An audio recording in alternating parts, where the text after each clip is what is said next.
This is the secret message of judgment Jesus spoke with Judas Iscariot over a period of 8 days. Can you scroll down? Yeah, go down. When he appeared on earth, right there.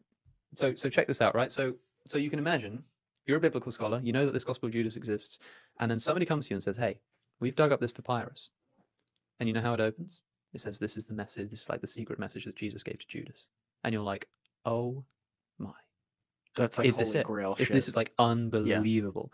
It's like Judas, for those who don't know, is the man who betrays Jesus. He's the man who comes and kisses him on the cheek and betrays him.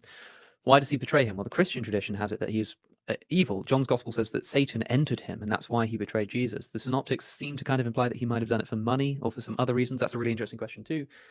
But this gospel opens. One day he was with his disciples in Judea. He found them sitting, practicing their piety, and his disciples are sitting together praying over the bread. And the word there is the same word for Eucharist. So they're doing the Eucharist. They're praying over their bread. So Jesus comes upon his disciples praying over their bread, and Jesus laughs at them. Jesus doesn't laugh in the canonical Gospels. In the Gospel of Judas, he laughs 4 times. So they're praying, like saying grace, they're doing the Eucharist, and Jesus laughs at them. And they say, "Master, why are you laughing at our prayer? What have we done? Oh, we've done what's right." And he answered them and says, "I'm not laughing at you. You're doing this because you want to. Not because you want to, but because through this, your God will be praised."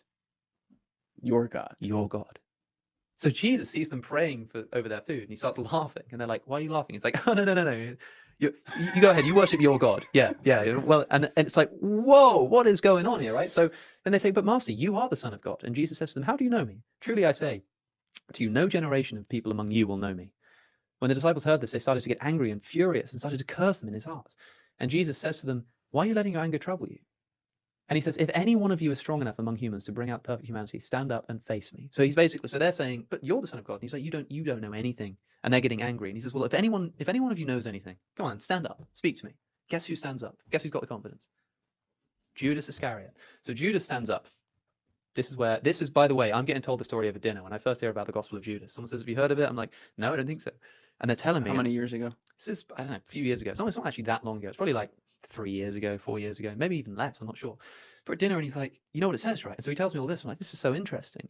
Then this is where I like nearly dropped the knife and fork and just ran home to read it myself, because so Judas actually stands up to him and he can't quite look him in the eye. He stands before him, and Judas says to Jesus, "I know who you are and where you've come from. You've come from the immortal realm of Barbello, and I'm not worthy to utter the name of the one who sent you." Barbella?